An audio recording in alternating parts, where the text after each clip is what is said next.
What's up, everybody? Welcome back into the Play the Fight Song College Football Show, another off-season episode, and tonight should be a little bit of a fun one. Who doesn't like college football uniforms? We got to talk uniforms. We're going to talk helmets. We'll talk about the on-the-field looks for a lot of teams going through the 2024 season. Jake's is a bit of surprise. I got JP's information so I could get some graphics up. I have no idea what Jake's going to throw at us. I assume maybe some all-white Iowa State maybe in the mix tonight, but let's start off the episode before we go to Jake by hitting the like button, by hitting the subscribe button, because we are on the road to 1,000. Let's get to 1,000 before the kickoff of next season. We can do it this week if you really push yourself. So hit the subscribe button today. It's easy. You believe it, you can do it. Yeah, that's exactly right. I believe in every single one of you that has a mouse in front of you, a thumb, just click the damn button. We appreciate you being here. Jake, how we doing? I haven't heard from you uniform-wise. You got a list for us tonight or what? Yeah, that's my bad. Been a busy week, but ready to go. That's my bad. Ready to go. We've put the if you guys listened to my Cyclone show last week, we have put the mic in timeout. We are tired of this. It's back to the headphones, so I can just leave this here and fake like I'm talking into the mic. You might as well. You might as well. But yeah, we're not buffering. We're not whatever clicking out. Audio's all good, and I'm tired of it. It's time for a change. I don't understand. It's got to be something with your USB port, but it was pretty brutal last week. Running those clips back, trying to snip out some snippets is just. Yeah, I just don't get how like a mic out of the box immediately has issues and then just never resolves itself. Got to be a port issue. JP, how you doing? I got your list. Good list. Some ones I forgot about on there, but you ready to talk uniforms? I know we're uniform guys. That was the problem, was remembering all that were worn. So you're using every resource, using our Play the Fight Song affiliate uniform account for a lot of that. And, just diving back into 14 weeks of 134 teams playing their football games. There's a lot of uniforms out there, a lot of different combinations of different things. But I think I've got 4 that I really like. And then I know there's honorable mentions out there, but I didn't want to start, dropping 8 or 9. I just I'll get 4. I bet the Phils has some other good ones. Yeah, that was the one thing I was looking at or thinking about as I was kind of gathering my thoughts was how different has it become since like 2007, 2008 with uniforms where, everybody kind of had their set couple of looks. But now I feel like everybody's edging on what Oregon used to do back in the day. Like our 12-year-old days where, you had that one asshole friend that had a yellow Oregon Ducks t-shirt with the wings on it, aka me. And now all of those schools, Boise State has 50 different combinations. Oh, yeah. Oh. Full hands up. Hand up, hand to God. You didn't. Yeah. It was neon you. yellow, big black O with the carbon in it with the wings on the side. It was sweet.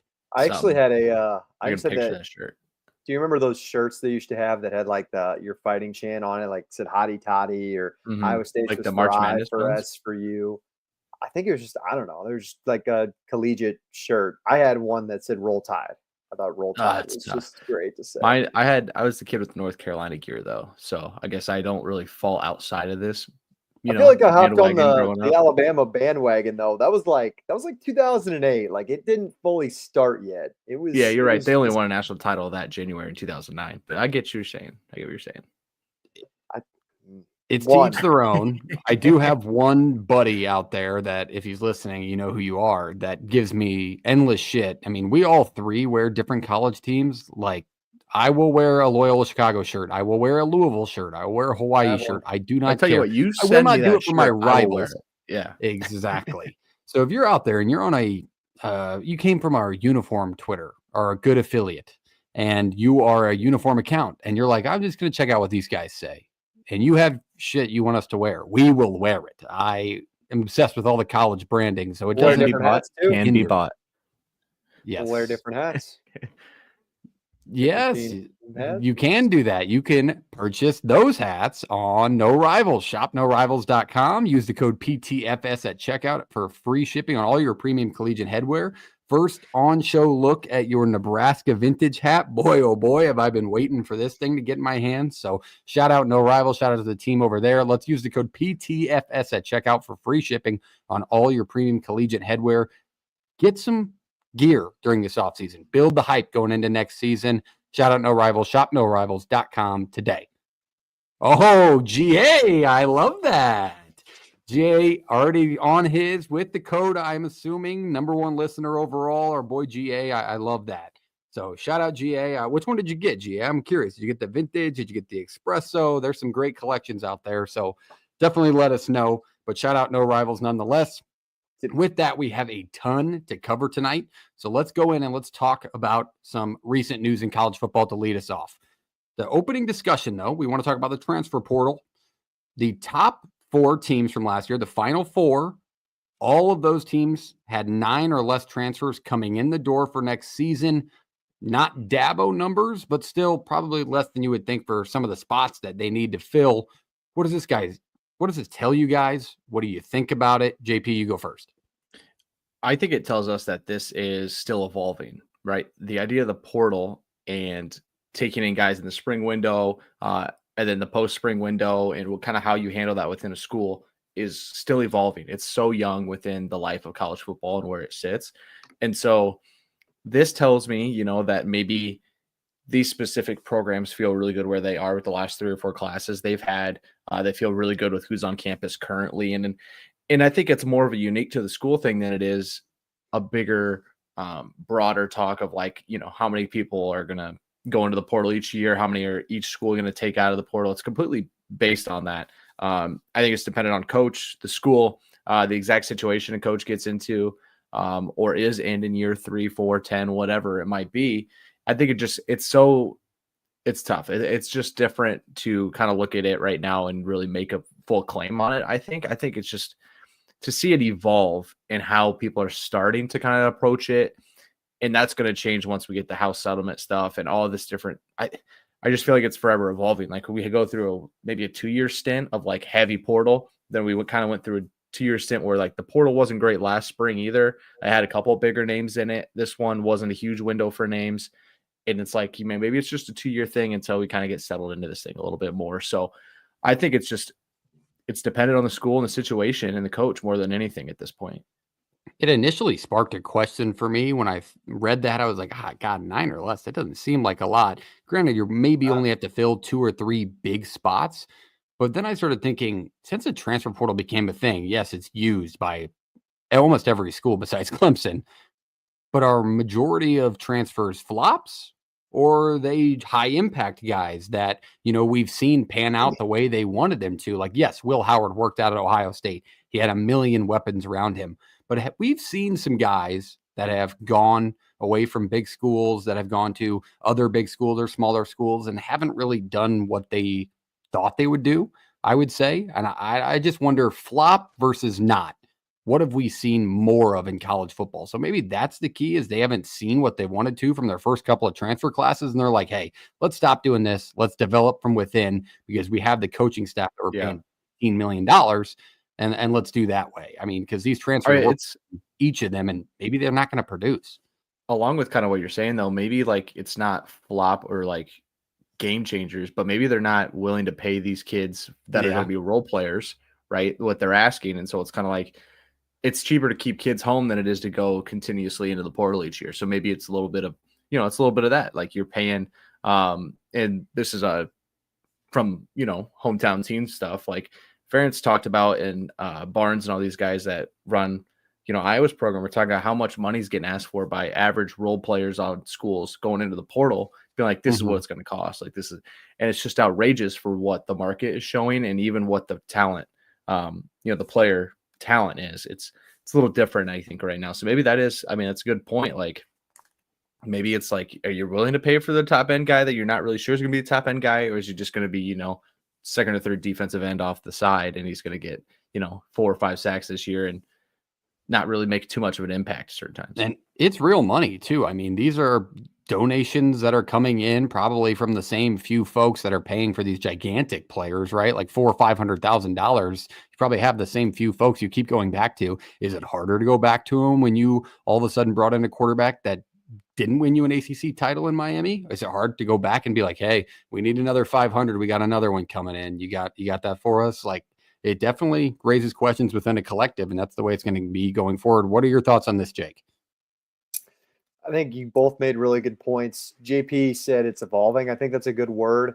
And then he also said it's settling, and I think that's an appropriate word as well, because I think we are finally slowly starting to settle in on what the transfer portal is about. And for those who, forgot, the top 4 teams that were in the playoff left in college football: Notre Dame, Penn State, Ohio State, and now I'm forgetting the other one, Texas, have all brought in less than 10 recruits. Like Penn State's at 6, even Georgia's at 6 this portal window. Tennessee's at 4. And the importance of high school recruiting is kind of resurged. It's back more than ever. And I think that these big time programs are starting to figure that out as well. You're going to get, your top teams that are going to flip things around. Like Oregon still they're bringing in 10 guys. I think it's appropriate. I think they recruit at a really high level in the high school ranks. But even after getting their butts kicked against Ohio State, I think there were some pieces on that team. They're like, it's not good enough right now. It needs to be changed. I look at a team like Nebraska, who ranks, I think they're 10th or top 10 in this year's transfer portal. And I think Matt Rule's kind of in the same boat. Like we're making strides to getting better, but some of our guys right now are still not good enough. Like we need dudes to compete at one of the top conferences in college football. So it gives and it takes. It's going to differentiate every year. Like maybe we're 9-3 season out of Georgia from Kirby Smart thinking, okay, we've got to do something else. Like it's obviously not working. We don't have enough depth right now. Maybe we do need to dip into the portal a little more. But I think this day and age of like the Colorado going after 30 or 40 guys, I think we're starting to see that's leaning away a little bit more for 2 reasons. Number one, we saw how it worked in Colorado's first year. And number 2, I think that JP mentioned this portal class isn't great. And that means the money is starting to be a little more secure and guys are starting to keep some of their players around. And also, I think some of these guys are also looking at their peers and like, well, that dude transferred 3 times and he's now at Akron. Like it's not working for him. It's funny. I think he was a 4-star running back. Can't remember his name. Started at Minnesota. Then he transferred to Kansas, and then he transferred to Kent State, and now he's Division II. So there's like case in points like that where I think some of the guys in the portal are starting to lean back and like maybe transferring all the time is not the answer either. Yeah, and going forward, that raises our next question that we want to talk about. What's going to be the impact? You kind of touched on it briefly, talking about Colorado. You think it'll slow down. But for these other programs and on the players even, what do you think the impact will be going forward with all these transfer moves that are slowing down, it seems, especially for the top teams, JP? I think it's going to continue to be fill the holes you need filled if you're going to make a run at it a specific year. And we're going to continue to see if big name quarterbacks go in, big name receivers, offensive linemen, and then I would say interior defensive linemen. Like you want your pass rushers too, but I think people are more confident in finding competent pass rushers through the high school ranks and building them up than they are like defensive interior talent on the line. So it's going to be fill the holes, spread the frosting, like figure out exactly what you need in your certain spots. Make sure, decorate the cake, like build the foundation and the layers, decorate the cake, add the frosting, make it look pretty. And I think that's what you're going to do with most of the portal things. And it's honestly, it's riveting. It's riveting to watch. Like I'm not going to lie and say that watching the portal kind of go nuts isn't fun and enjoyable, but I do want to say that like it just can't be forced within this sport because we just talked about like it's getting forced in some spots with kids like trying to make decisions and maybe it's too quick a decision and schools kind of starting to figure it out. They're like, I don't really want to dive into that. So I think it's just the frosting. It's like decorate the cake, get it all looking pretty, then get it out the door and present yourself in the next year.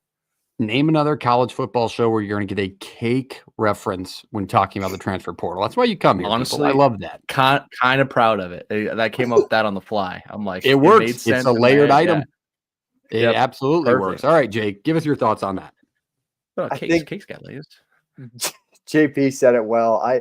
The transfer portal, I think, Florida State might be the outlier, but I think the transfer portal helps teams from completely bottoming out. Like JP said, like replenishing some pieces here and there where like we mentioned Colorado.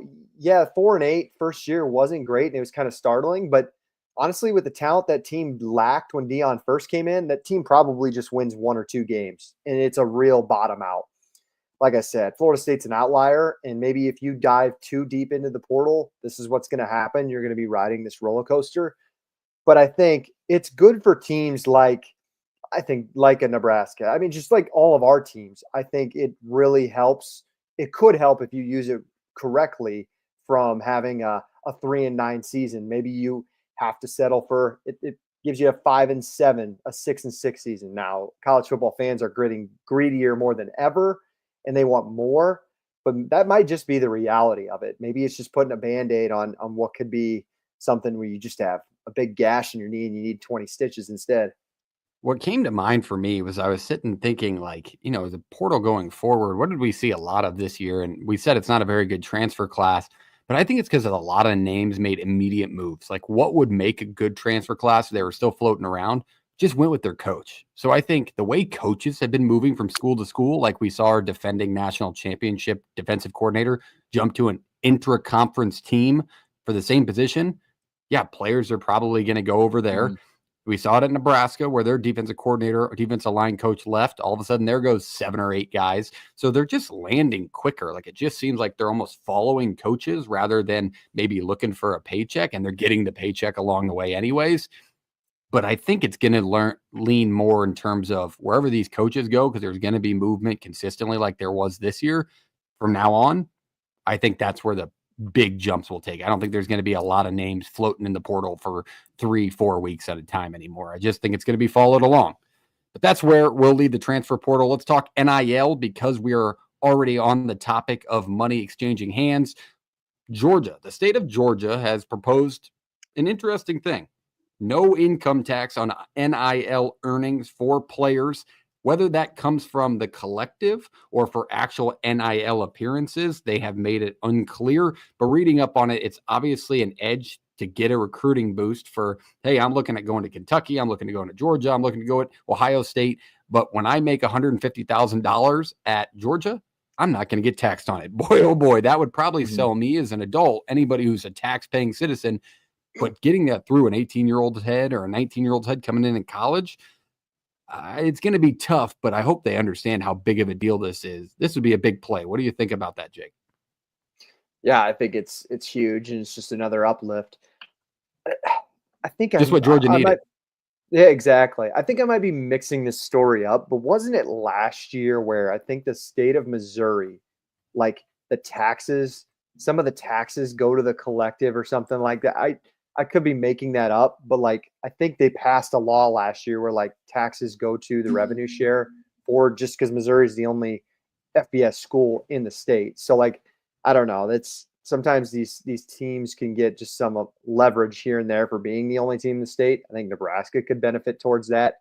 Now I know Georgia has Georgia Tech in town, but I mean, Georgia Tech still backs itself on primarily, like it's an academic school. Like it really thrives on it. It's like, look at the history. It's the reason it left the SEC. But yeah, I think it is massive. It's just another way when we do get towards this revenue share where the pot is a little more limited than maybe your big high top 3 guys earning things.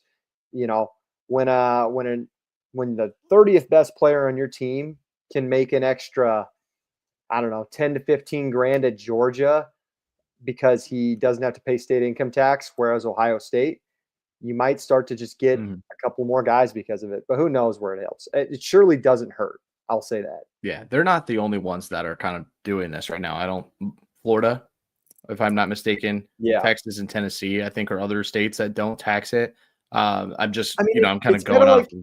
It's kind of like NBA. Like the NBA talks about like some of their contracts with their players, like which state doesn't have income tax. But it's a real thing. That was a big thing in hockey for a little bit when Florida teams got hot, when Tampa Bay was good, and then when the Panthers got really good. That was a big talk. But I think it's more so keep it up with the Joneses and just an extra thing you can check on a box or sheet on a kid's, this is what I want when I'm being recruited here. This is what I'm looking at. It's just another one of those things you can throw on top. Another cake reference, some more sprinkles, just drizzle them back on top. A little more, make it a little more sweet. So Yeah. We just keep going back to this, and I love the cake reference, but it might just be the play for tonight. I'm not sure if the screen's going to make a movement because I'm trying to get the slides up and ready for the uniforms that I should have done so it's on me, but we're good. Okay, they stayed down there.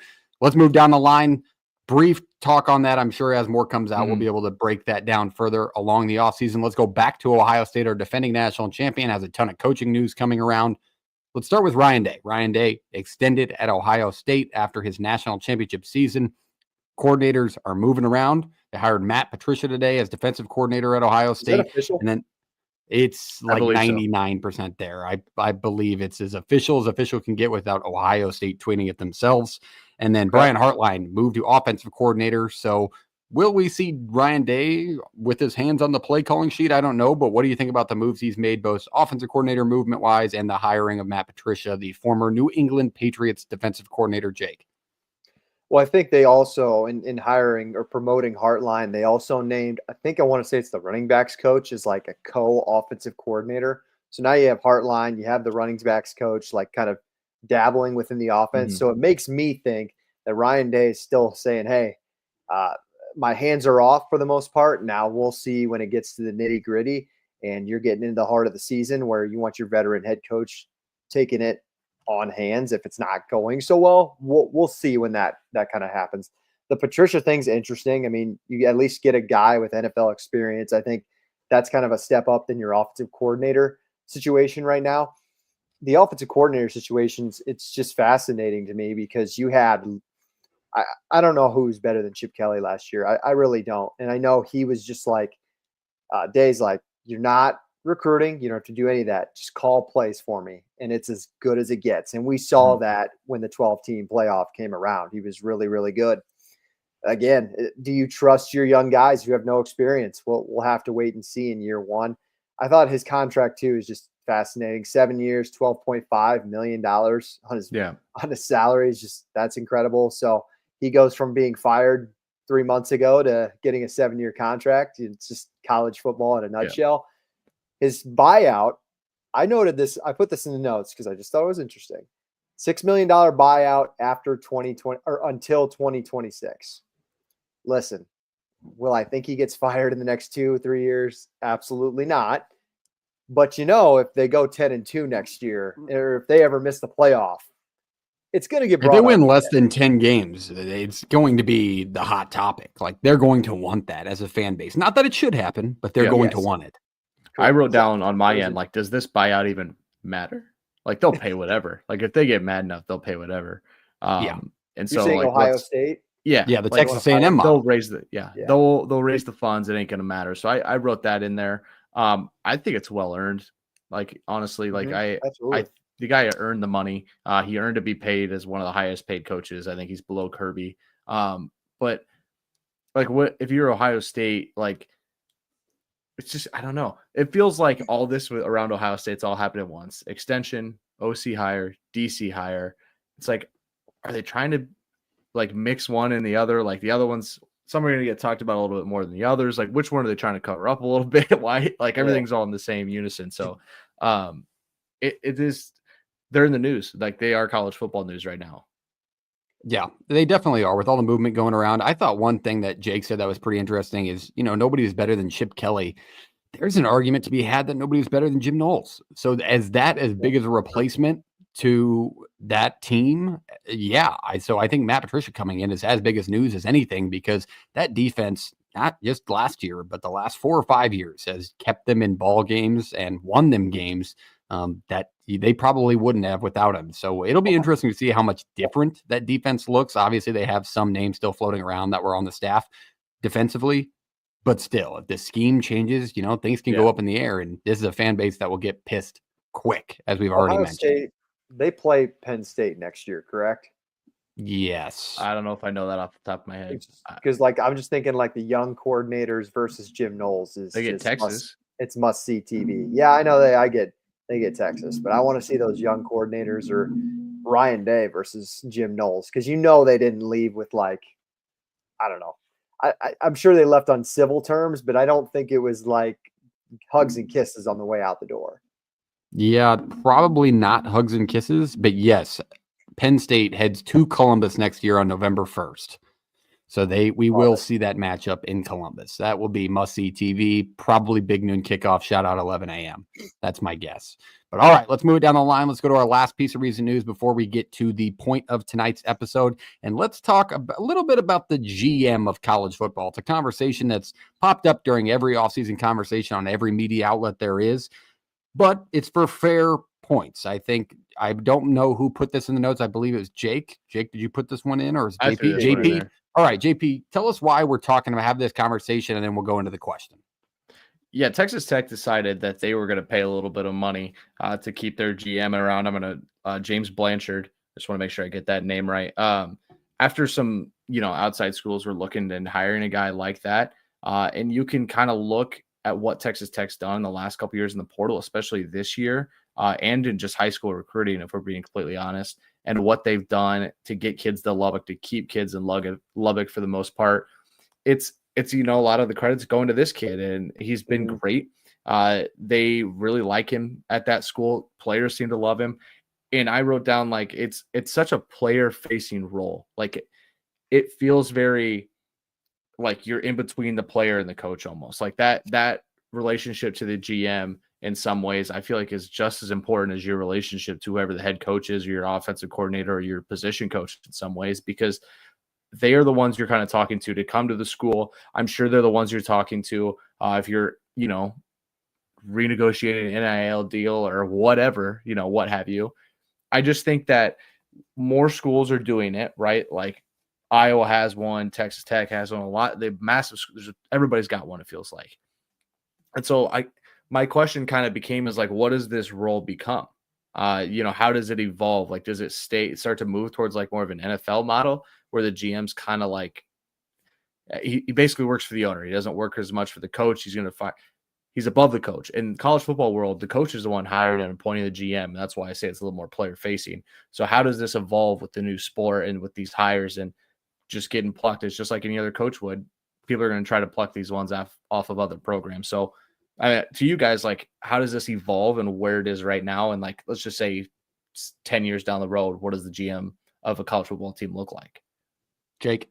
My first question would be, does everybody in 10 years have a GM? Like, I would love to. I don't even know. I don't think Iowa State even has one on the top of my head. And not that I have seen. I know there's like director of player ops and things like that, are kind of a little bit in a similar role. I would love to know how many G5 teams have this role. I doubt probably not many do. But you see guys like Andrew Luck going back, and he's now the GM at Stanford, which is fantastic. I think Jordan said it's the player-facing role. I think you're going to have to hire. Not to get off topic, but light plug. Did you guys see Pat White hired back at West Virginia? I did. Yeah, that is so good college football stuff. All right, keep going, Jake. Sorry. No, I think it's good. I'd love to see him in the GM spot, because let's get like some of these former players back as like the face of their programs. Like, who better to promote Stanford football than the guy who had Stanford at its highest outside of John Elway? So Stanford Steve? Maybe some of Stanford Steve. I feel like Nebraska would hire Will Compton in this spot, or like, not that he was at the highest of highs, but like, he doesn't seem like a GM to me. He just kind of feels like he a guy. He keeps him on the map as much as anybody. He should have been your special teams coordinator. No. They wouldn't got a guy they already had there for a while. I know. He coached Compton. Very good. Very, very good special teams hire, by the way. Let's not get into it. I don't have really much thoughts on it, because I can't speak on what exactly the role is. I'm sure it's different everywhere. Exactly. Yeah. And it's going to be needed as we continue to get into this revenue share where everyone's going to get paid, and we're going to have TV contracts, and you're going to need a guy in that position more and more in the future. But I think it's definitely needed. And I'm sure that was my thought, is every team going to have one in 10 years? That's a good place to leave that conversation, because we'll address it. That conversation pops up all the time, but definitely a good plug in there by JP, because you might see it pop up in programs, especially if they're being successful. Because that was one thing when I saw it, you put Texas Tech in there. We just talked about it, like Texas Tech not having a great last couple of seasons. Injuries bugged them down last year, underperformed a little bit this year, but had some nice upset wins. But then they've been pretty competitive in recruiting in the portal. Like they've had a really good portal season, and somebody behind the helm who's not the head coach is also helping with that. And it seems that this is the guy. An Iowa State podcast today said that Texas Tech, I believe this was basketball. I believe they spent $10 million. They said $10 million in NIL. I thought they were referring to basketball, but maybe it's just like athletics in general. I mean, $10 million is still like Iowa State does not have $10 million. Yeah, we'll hear soon. College programs and money in Texas is not at a shortage in this country. No, I'll say it is that not. for sure. Just look at the amount of schools in the state. Yeah, a lot at the Division I level, FCS and Any FBS. level. It's There's ridiculous. a billion. It's a big state. Down there. I don't know if it's as big as they make it to be. I have to ask you guys this because I've been meaning to. Have you guys seen this new website called, I think it's playstake.com? I heard it again. I heard it on an Iowa State podcast. I need to find the actual. I'll find the actual website, what it's called. Anyways, this is what it is. It's basically, it is a website where you can go to your team. And so let's talk about like 2025, the Iowa State football team. Mm-hmm. I can pay Rocco Becht as much money as I want. And if he stays as soon as the 2025 season officially begins, he gets the money. If he doesn't and he transfers somewhere else, I get my money back. You can also go to Jeremiah Smith. You can pick what team you want Jeremiah Smith to go to. You give him the money. Clearly, my $10 is not going to influence Jeremiah Smith that much. But anyways, if he doesn't transfer to Iowa State by September, again, I get my money back. I'd be interested. I got to be honest. Somebody's never heard of it. Here. Yeah. I don't think you're getting your money back. This has been promoted by like Iowa State's that like feels NIL guys. Do they withdraw your money to begin with? Fanstake.com. That's the website. This is groundbreaking. illegal. Yeah, wait a second. This should be way bigger news. Go. It's not fantasy. It's the future. And you get like they'll like double your money's worth on certain players. Like I saw Juju Watkins, the USC girls basketball player. Like for every dollar you put, they'll double it. So if you give her $25, Fanstake will give them 50. Something's off here, man. That just seems like that's going to open a can of worms. Really? No, it's really great bad. because it's no collectives involved. Everything is working through the school, so it's completely legal. But I pay to the collective. You know, you pay your. Jake, what happens if Matthew Sulka happens? What happens then? Do I get my money back if he plays 4 games? That kind of helps. It's just that the season starts, so it's right before the season starts. And you basically like now you can pay the players directly from you give your money to the collective. You're like, I wanted to go towards the football program, but obviously you have your favorites. Now you can play your favorites. You can give your money to next year. You can give it to Dylan Raiola if he makes you happy, or if he doesn't, you can pay. He already has my money. But you give it to the collective. You give it to the collective. Welcome to the Black which and Gold goes to the football program. Now you can pay him directly. I don't like it. Freaks me out. Somebody's getting fleeced somewhere. Something's going to happen there. Something's not going to work out. That's just also the fact that I'm just hearing about it makes me feel like I'm behind the times on a sport that I devote my life to pretty much. But good Lord, that is groundbreaking news. I'm glad you brought it up. Play around on it when you guys after the show. It's pretty funny.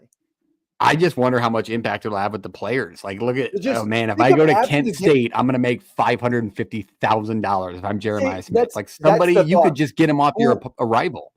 Who's really that was my question. Number one, do they see what money's being offered to them to transfer? And number two, do they see what specific school they will get paid for? You don't want to go after guys like Jeremiah Smith because he makes millions of dollars anyways. But if you have, if you got $50,000 to blow, why don't you go offer the backup tackle at, Iowa to come over to Nebraska? I guarantee nobody's offering him $50,000. I don't think you want him anywhere else. Just, you get what I'm saying though? Like, it's just kind of, that was my question. What do the players get to see that side of like who it's coming from and how much until they actually do it? I'm assuming they have to. I hope it works out because I'm a part of a fan base that will take full advantage of that. Dude, we would abuse it. So that's my thought. I'm like, you get out, me. You have maybe a few too many football pops. after a big Yeah. win. You're heading back to the parking lot, and you're like, "Son of a bitch! Dom Orange is getting my money. He's getting my money for that sack today." That's like the ultimate cope website. Like you lose a bad game, you lose a game that you should have won, and then you're just like, screw this. I'm going to go give all of my money for some asshole to come here next year. We're not going to lose that game. It's the ultimate cope tool in college football, which we need more of. So we'll see where that goes. But definitely got to look into that. We'll cover that next episode more in depth. Let's go to the point of tonight's show. This one's going to be a lot of fun. We're going to show you as many as we can. It's obviously an outlook that's a little weird, but we're going to talk college football uniforms. This should be fun. I have a lot of JPs to start us off, and then it goes into some of my favorites. And then we'll verbally try and tell you, for all you podcast listeners, we don't even see it. Jake didn't give us any images. So maybe there's some crossover. Could I share my screen like when I get to it? It's tough. I would say probably not the best idea, but we have a little bit of a game show looking view here for everybody. But let's start it off with JP. Favorite uniforms, favorite helmets from the 2024 college football season. If you're joining us on YouTube for this snippet, this clip, hit the like button, hit the subscribe button. We're trying to reach 1,000 subscribers. If you love college football, if you love college football uniforms, hit the damn button. We love you. Let's go. JP, leading us off. The first one you gave me was the Illinois script lid from the Cheez-It Citrus Bowl. Why do you like it? Correct. I liked that Illinois went back to the white face mask kind of when Bielema came back around. I love the black Illinois with the line under it as well, but the script here makes sense. It fits. It's not too long of a word. Some schools use too many letters and there's too many characters in the script. You can't read them. You can't see it. Doesn't look very good. This one fits really well. I just think their classic lid is very sharp, and I thought Illinois with the script really tied this all together. And so I think it's just simple, clean, with a little bit of a tweak to the modern times with the script, and I think it looks magnificent. So I just thought classic lid, nothing crazy. They're going to wear it quite a bit. I think it's, a well-respected one within the college football. Illinois rolled out a few really good ones this year, especially with the integration of the 4 main helmets they use. The one they wore in Lincoln, orange pants, white top, the old, just Illinois, like 2007 look. You have to great look as well. Honorable mention. Yeah. I think this script needs to stay in it. And then the block, it's not italics, but it's kind of ish. Everybody, Illinois fans know what I'm talking about. That look has to stay. The block eye was a bad move for them.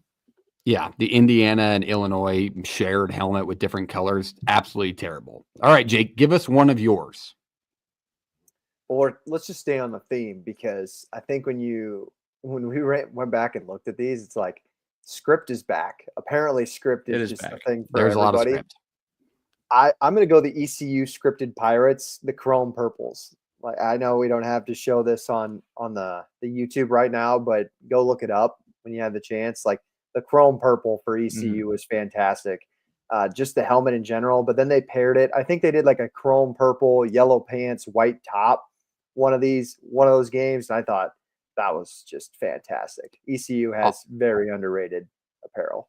Let me roll that in with you, since we do have an image, but the ECU Classics, they made a new version of it this year. Yep. Oh my good Lord. This was a fantastic look. The classic lid, the yellow pants, the classic tops, one of the best in college football. And our affiliate uniform page, College Football Uniform Watch, check it out, basically bullied College Football 25 into putting these in the game. If you can't go back, find the tweet. We tweeted at them for like 6-7 days straight. 8th day, they're in the game. So shout out to ECU fans. Great fan base, but this is an absolute elite look from a G5 school. And then they fired their coach in the same year that they wore these absolute beauties. So shout out to ECU. Great take, Jake. Going on to JP's second one. JP, tell us about this pick. Yeah, I really liked the lid itself. And so that's why I put it in the helmet category, not overall uniform. I thought the overall uniform was so good for Navy. But if you're kind of listening to the podcast, the Jolly Roger uniforms that Navy put out, they were in the bowl game and the Army-Navy game. The lid itself, I think, is very sharp. Just the details within it doesn't feel overwhelming, not too much going on. But a Jolly Roger pirate flag on the side with I think a tip of cap to one of their pilot divisions. It works perfect. I think this one's really sharp. One of the better ones we've done in the Army-Navy saga, that the uniforms have become consistently some of the best in the sport. honestly, when you're talking Army Navy, that's like a almost Groundhog Day. The reveal of those uniforms, they always Mhm. do such a good job. They go so in depth and honor a specific division or day that they do such an awesome job. This is Yeah. a great pick. I thought both uniforms. I think there's only been like 1 or 2 years where I'm like, all right, this one kind of let me down a little bit. Jake, tell us about your next pick. I hope I'm not. I feel like I'm stealing. Somebody's got to have this one, but You I'm might, gonna but you go. didn't send them in, so we don't know. I'm gonna go the big red helmets with the eyes at Western Kentucky. Nobody sent that in, but that was going to I be an thought honorable somebody mention. was going. Nobody did. Okay, good. Yeah, I'm glad I have it didn't. then. Yeah. Again, bad showmanship on YouTube here, but just I'm not talking the big red with like the full body was pretty funny with him. I like, thought that throwing was his pretty You're good talking about the too. eyes? Yeah, but I'm just specifically talking about the eyes. I think JP, you tweeted Dude, it out the other their night. softball team just put out these fire shirts. They're getting off Which, the bus. okay. It's just the eyes on Yeah, the but red shirt. we're Those putting are the so eyes. weird. We're putting the eyes in like at a softball team. Sure, that's appropriate. What do you Bonk. want them to do? Bonk. Just What you do know, you Bonk him. want them to just a do? thought. I don't. I What's like the the thought, thought of it. Jacob? It You was- rather put them on like I don't Put understand. them on the what's- back. Put them on the back of your shirt. You put That's like top, stupid. put like tops, and then put the eyes. That's not. Think about that. Tops and I in just script, thought about it. in Stupid. script. Why did tops you have in to chest, ruin and this then put shout the out we eyes. just gave Put the this eyes on the back. great Parts. school? Does that sound like a Come good? on. Come on. I do love the script tops. I own a hat. Shout out No Rivals, shopnorivals.com today. Espresso Collection tops hat. It could work, but they can't be on the same side. No, the It could eyes are work. on the back, on your back. Tops. It could script, work. script on the front, eyes on the back. We had It to could make work. so They could use. difficult. We They couldn't should just use let it. be. Yeah, I like the shirt on the front. I didn't see the eyes on the breasts like Jake No, did. I He didn't. really Yeah, pulled I that don't into really play. understand how we had to make that a thing. Like we were good. I like Everything was that. fine. No, I With could a not be lighthearted the show. only person thinking it. All right, I'm gonna go. You're the first one I've seen. Bonk. I'm going. That's to a the little bit of a comments. bonk.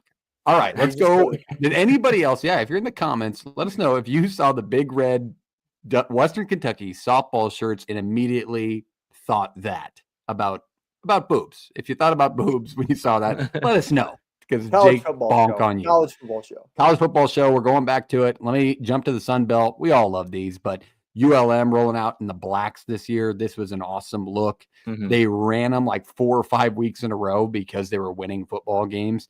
But then we also saw, going on to another sport as well, that they integrated that look from the Warhawk that they put on their helmet onto their baseball hats. You see, I sent you that, JP. Yeah. Elite look that the school needs to lean into for their brand because this is one of JP's all-time favorite rebrands. It is. I like the white helmets when they had the ULM, the new ULM they had on there. These are sharp too. Also, I It's used a- them a ton at CFB 25 when I took this program to greatness. But Can I say that I'm not a huge fan of the white on the black jerseys? I guess the all black uniform, and the white helmet. that's fine. Yeah, Just you're go all entitled black. to I your don't know. opinion. It's a I fair just- take. I believe they have a black version now. Maybe that was I don't think postseason so. I or think it's a. something. I think they got a gray.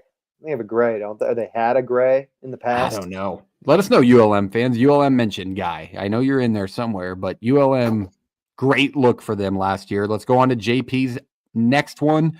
JP, this was a good one as well. Always a good look for this team. But Marshall's Remembrance helmets. Tell us why you like Yeah. it. I think this is one of the better ones they've done. I really like when they do the throwback Buffalo with this MU under it as well. Or I think it's Yeah, they did it on the other is it side. above Yep. it or below it. No, they did Yeah. it on the other side. So Yeah, Buffalo, but UM. is it just the Buffalo on the other side? Does it Correct. have the White okay. Buffalo. Yeah, I love that throwback logo for Marshall. I think the black looks really sharp with this shade of green. And then to incorporate all, I think 75 names across the center stripe on this helmet is just awesome. I think this is one of the better ones they've done. And Marshall's got a great green. It looks great with black. This one is about as good as you can do with the cool remembrance that they did on this one. I'm a big fan of this UM. I think this is one of the throwback logos that should be utilized more. I had never really seen it, but that UM is a clean look with how wide it is. It's just different. And then the names and dates on the stripe, absolute beautiful touch. So definitely maybe should be within the general rotation of them. Jake, give us your next pick. We sticking with just helmets Helmets. still? Yep. Yeah. I mean, I'll just throw it in there. I think the Cyclone script, I don't know, any version you want to throw in there, the black and white, the red and gold they did this year, Iowa State's Cyclone script that they did on their football helmets it's just been fantastic. Kind of they used to sort of have that back in like the late 70s, early 80s a little bit. But and then I don't know if you've seen their gold basketball uniforms with the Cyclones across the chest, still looks awesome. But yeah, script it's all the way back, and I think Iowa State used it well. I'm not sure. It was fun for like a surprise when they first rolled it out with just the black and white uniforms, but I'm good with not doing that ever again. I don't know. It's just we're doing the all black uniforms. Now we're doing black and white, and now we're going to throw script on our primary logo's helmet. Like, well, if your primary logo didn't suck that much, it wouldn't be that big of a deal. But they took such a step back primary when they logo went to does the not suck. I-State.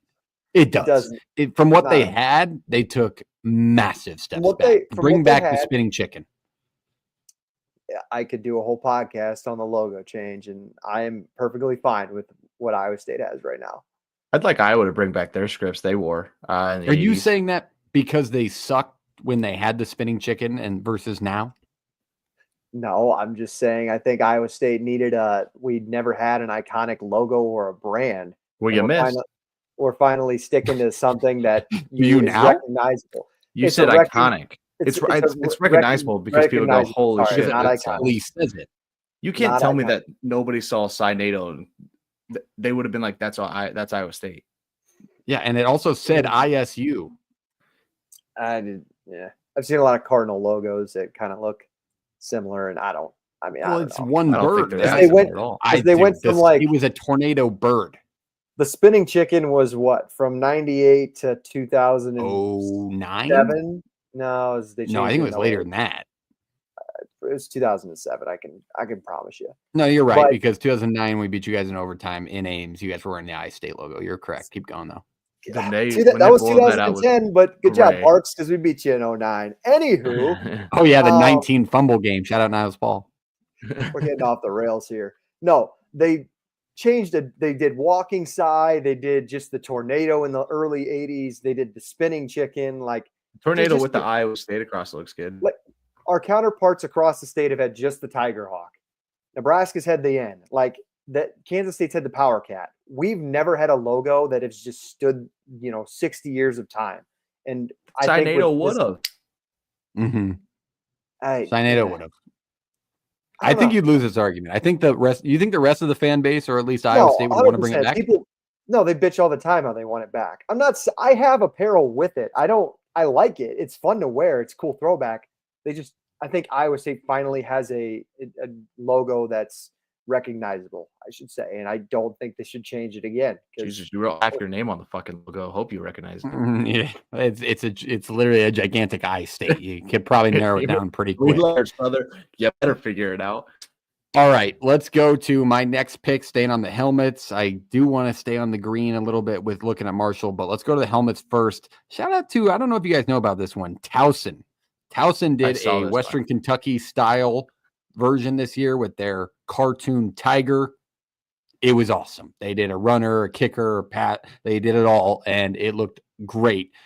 They wore it only 2 weeks of the season. This is obviously one that didn't make a ton of national news because it's an FCS team, but still an awesome look. And I think more teams, if you have the ability to, or if you have an awesome cartoonized mascot that everybody recognizes, use it on your helmet.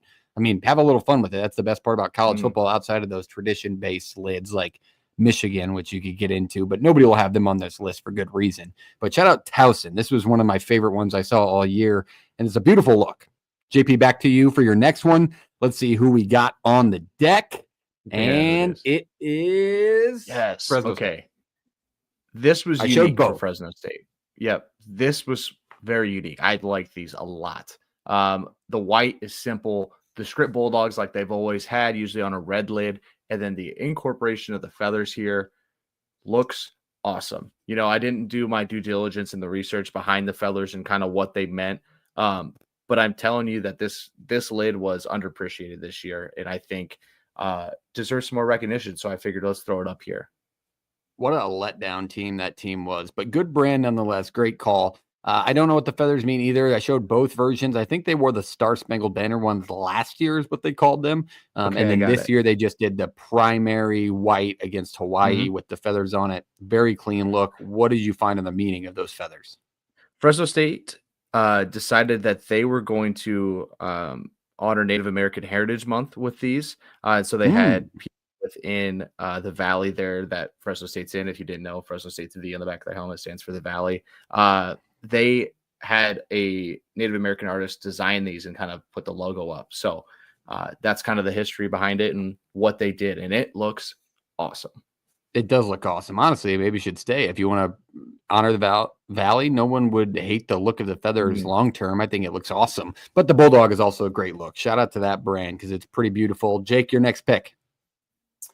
Well, I don't have this one, but like, do you guys have this one? Speaking of like homage to like heritage and your history, what do you guys think of like Utah did that a few times this year with some different designs? You guys fan of those? Yes.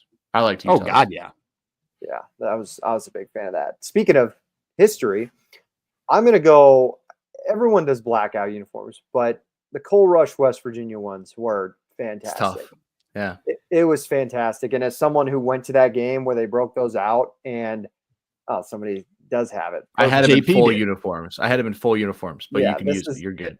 This is my full uniform. When I don't know if you guys saw on TV, if you watched that game, they ran out like the coal mine. They had actual miners in their uniform, like line up as a tunnel for the guys when they ran out and everything. And just, I got into like I think I've said this before, a little rabbit hole on like the history of coal mining in the state of West Virginia and just like what it means to a lot of those people. Like it was a big freaking deal. And like those guys were really proud.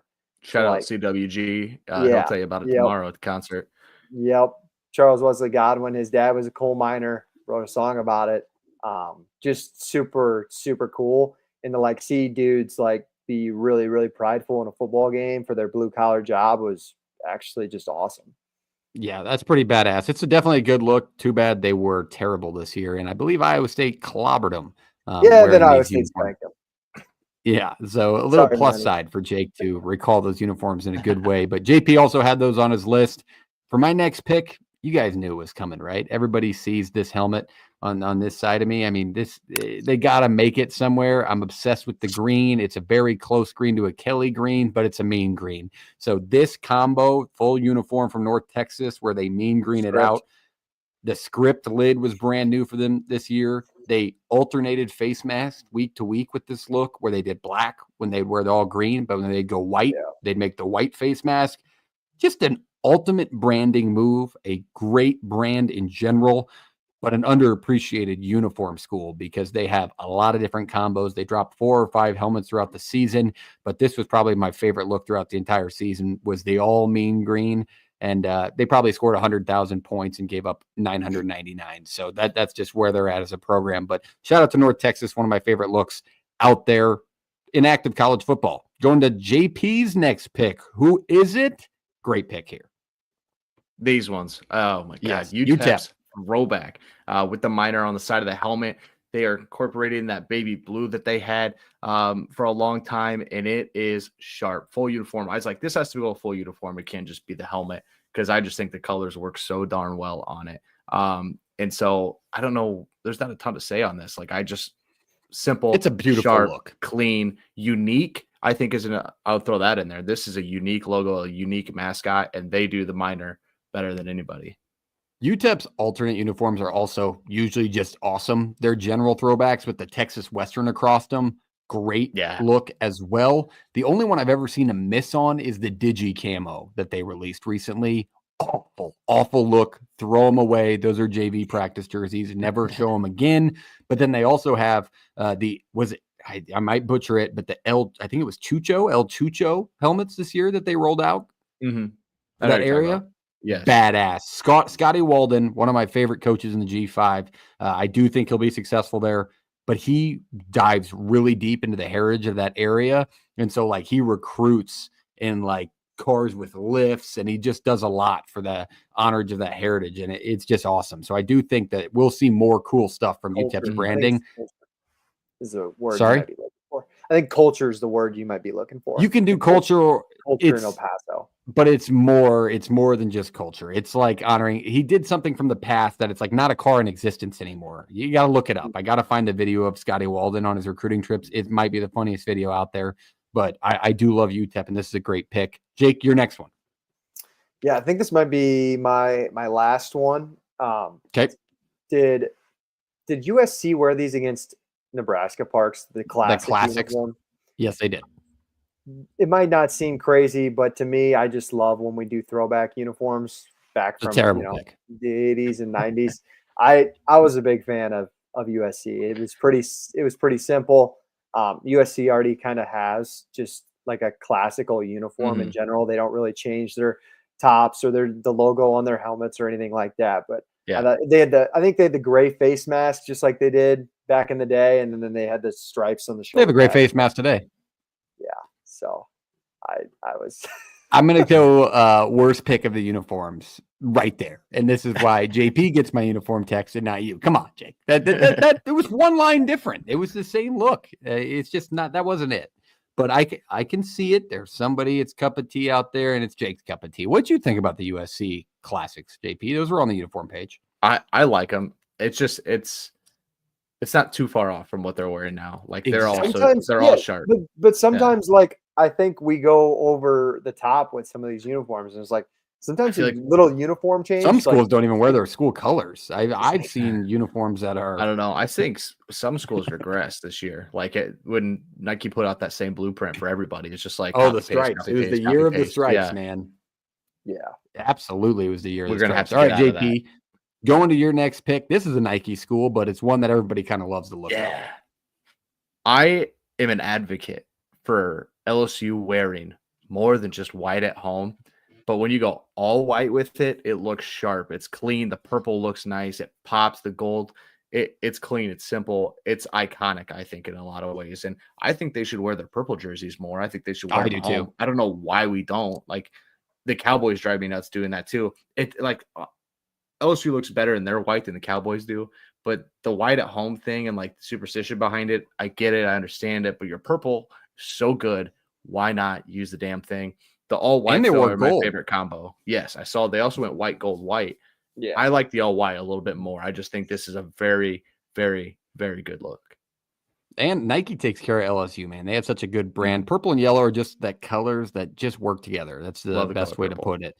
I'm going back to the G5 for mine. I floated a lot of G5 out there, but this school did a lot of different things this season, and this was one of my favorite looks. But Texas State has a really good color scheme and a good brand to do a lot of cool things, and Adidas did a nice job on these jerseys, but they rotated these helmets between the gold look. They did a script with the cats. That is an honorable mention for me. But Texas State's brand and this look in particular on the road when they wore the maroon pants with these tops was just an elite look. So shout out Texas State because they're doing a lot of stuff with their brand. And I hope they dive more into the Cats script that they've been doing because there's a lot on the table there for a G5 program to grab I just like the Bobcat logo. Like, I don't think we need to run too far. They use it a lot. Yeah. Like I use it a lot. Go far at all. Like we're good. That's a fair point. Yeah, TMU. Shout out Friday Night Lights. Yeah, that is TMU. That's the first thing I noticed. I just watched that show for the first time very recently. That's and wild. The first time, like literally months ago, a couple months ago. It's literally Texas State. Have you watched it all the way through? All the way through. And? I liked it. I loved it. I thought it was absolutely. I watched the whole thing in like within a week's time by every season. Worst character in the show, though, is? Ooh, that's a tough one. There's one answer. I don't know what you're saying. I think the really bad actor, I'm spacing out his name, was the quarterback that got hurt. But that's just an acting. No, worst character in the show. McCoy. Like who's just it's Julie, dude. It's Julie. Okay.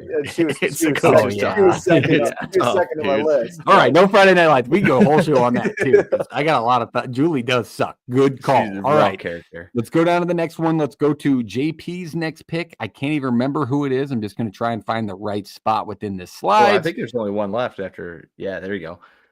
Throwback mixed with a little new school, Texas Tech. They wore these on senior day. This has the old school double T on the side of the helmet. I like Texas Tech. I took West Something Virginia about these ones clipped with me though. Like these ones worked a lot. And like usually I'm just like, oh, those look nice. Like black, red, white looks good. These ones work a little bit more than the other ones. So I was a big fan of these. And I believe that players selected these ones. The seniors got their choice on what they wore on senior day, and they went with this. Hell yeah. I'm a big fan of that. Single-handed. I didn't like their Mahomes ones that they were like, it was like slate gray all over. Wasn't a fan of those. These ones work. It was a big year for them on the transfer to Adidas from Under Armour because of Pat Mahomes. They got a nice look going to them. The Reds were really nice too with the Red Raiders across the top. Just a nice rebrand away from Under Armour. And we got a couple more schools leaving Under Armour here soon. I believe one of them is UTSA. UTSA is going to Nike here shortly. So we'll see a new kit from them in 2025, which will be nice. Jake, did you have any more picks? I can't remember. You know what I don't have? I shouldn't have given this pick out for that game right down there. Texas Tech. I took West Virginia like +7 on the road, and Texas Tech won like 49, 15 or something. I don't even think we got that many points on the board. I don't even know if West Virginia scored. If it makes you feel better, I took North Texas plus like 9.5 at Texas Tech, and they lost 66-7. So I told you that. We told you they were going to hang 100. I had to take them. They were rolling. I thought they were going to put up 100. Texas Tech was giving up 100 as well at that point, but it just didn't work out. My next pick, because Jake's off the board, we already saw this one, sir. I don't know where I'm at in my slides here. Let's go to Purdue. Purdue sucks as a football team. The only thing good that happened in 2024 for Purdue. Terrible football team. Great hire as their head coach, but they rolled out a couple of new helmets this year with their new uniform sets. They unfortunately got bit by the Nike bug with the stripes everywhere. Very basic, but they had these lids that they wore on a Friday night, along with a white Purdue helmet with the big key on it. Nice. Yeah, there's a couple of nice looks floating out there for Purdue, but I did like these. I do wish they kind of incorporated the old, I think it was like 2013, 2014. You guys remember when they had the blacks with the train tracks? The train tracks should never leave them. That's so unique. I agree. Just put a stripe across this gold, and this is an elite helmet because it's a short enough name to get away with the script like JP mentioned earlier, but I did like this look from Purdue.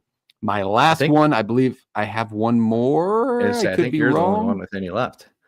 No, I don't have any left. This was the one I wanted to mention. Any that were floating out there, there's a lot of good looks. I did like Oregon's gangreens for the most part. JP's thrown up, yes, the Arizona vintage helmet. Very good look. One of the better retro logos in existence. Sharp. Yes.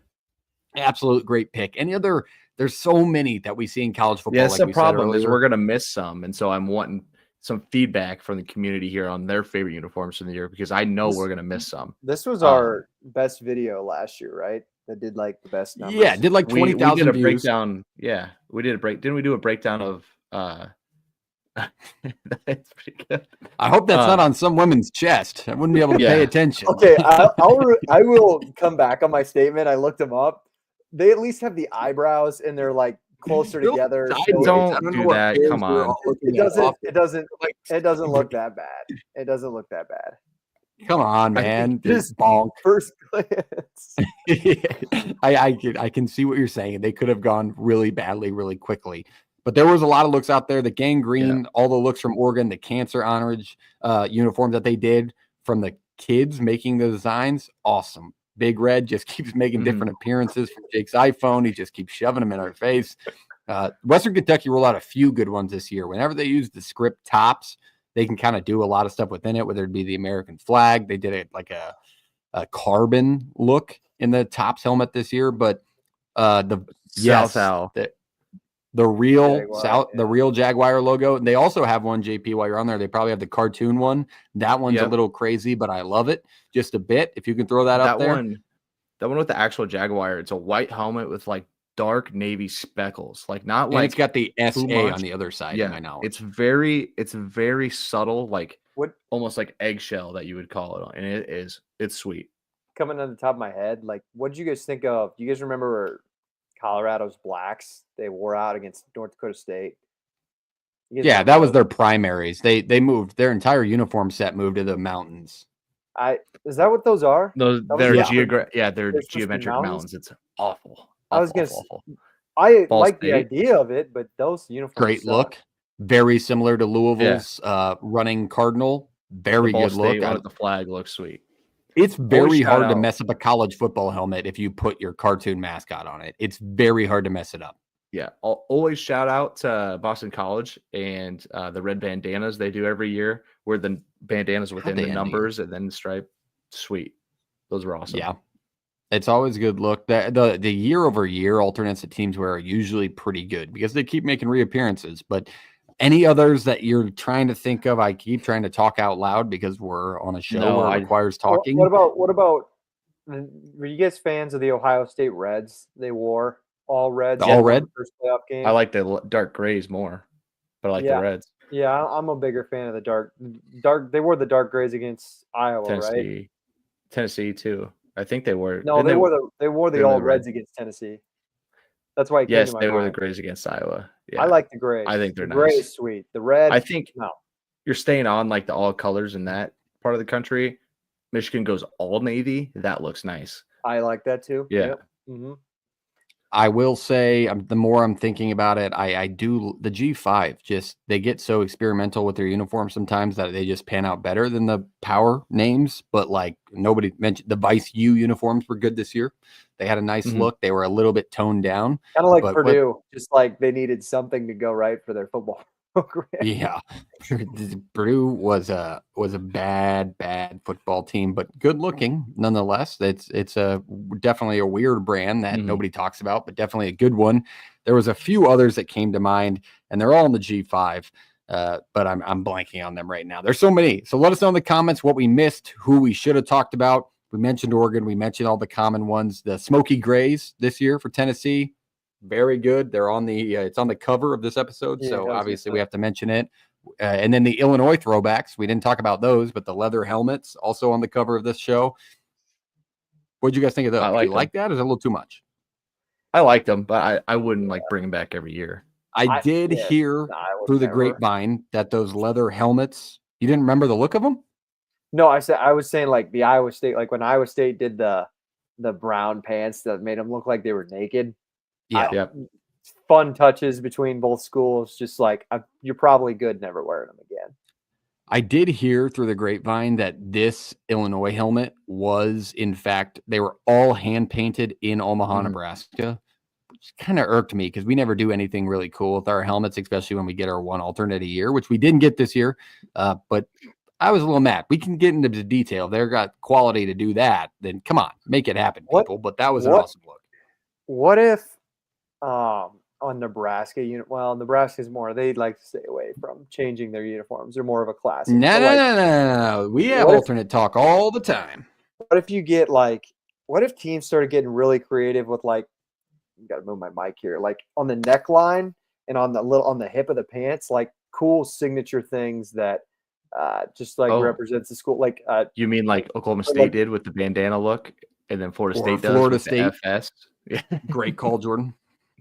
I don't know if I can think of that, but what if Nebraska? They got rid of them at Oklahoma State, but they had. Are you saying maybe like Tennessee does the checkered? Like, would that be kind of along the line of what you're saying? Not even the whole neck, just the one little centerpiece on your whatever you want to call this, your clavicle. Yeah, your chest piece. Yes, your clavicle. Like they put. I don't know. I don't know. What would you think if they put a corn on there or on the hip, like a little piece of? We do have a corn logo. It could work. Nebraska has about 50 logos that are a part of their brand and trademarked. If they use more of them, I would never be mad. They could do the buff. I think Kansas State could do like the walking Willie the Wildcat. Iowa State, like a badge that goes on like. No, right here. You know what I'm talking about? Right here. Yes, he's talking about the badge. There. But people do. I'm not talking on the chest. I know. Okay, I'm just making sure. People do that. They do, but he's talking. Iowa has a logo on it. He's talking about implementing more retro logos, like using the Swarm logo, the Flying Hawk, the Flying Herky logo. Something cool that's just like iconic for your team. Like I think Iowa State, they got crapped on for that Bugle logo on their helmet. Yeah, because it sucks. I think if you threw it right here or on your hip, I think it could work. Like a little subtle Bugle logo. Or are you talking about the 3-lined Iowa State vintage logo? That's the tornado. No, that's the Jack. I like that logo. No. The tornado one that says Iowa State across the top. Hold on. I like that one. I'm pulling up Bugle right now. Yeah. we're I'm gonna thinking find about the Bugle logo. I'm thinking about what a Bugle looks like. It has to be the Got it. tornado. Oh, Yeah, yeah, there you that one's go. not good. I like Bugles, though. Shout out Bugles. I don't think it looks good on an entire helmet, but I think it could work on like the hip, or like the centerpiece of the neck. I don't know. I wasn't a This huge logo's hater of sharp. it. Yeah, that one's not bad too. You could take out the Iowa State piece and put that on your hip or on your neckline. I think all teams, like what Tennessee did with Smokey instead of maybe the checkerboard, they put a Smokey right on the Put a little smoky on there. little Smokey. They put Smokey on there. I don't know. Yeah. I'm just thinking of things I like when teams really dive into like just their logo history or just school history. I dread Yeah. this. Here's one that could be used more. I think this is one that if I was Iowa, I would use this one, dude. This one is the best they have. And that's the show. Thanks for tuning in. Hey, don't bring up Big Red's eyes and then put me You're as the bad guy on this show, buddy. You don't get to do that tonight, Jake. If you're on podcast, you save. It was a really cool Iowa logo. Look it up. I'm not going to tell you what to look up, but just look up alternate Iowa logos. Funny. Herky All got right, a that's nose everything. job. We'll just say that. That's everything we wanted to cover tonight. We talked a lot of college football uniforms. We talked a lot of recent news, some transfer portal, some NIL stuff. That's what we do here is cover college football all season and off season long, all 134 teams. So if you're joining us for the first time, make sure to hit that subscribe button. Shop No Rivals, our good friends at No Rivals. Use the code PTFS when you check out for free shipping on all of your premium collegiate headwear. So shop over there today. Hit the subscribe button. We love you. We'll see you next time where we're going to talk college football all night long. Jake, take us away. Play it.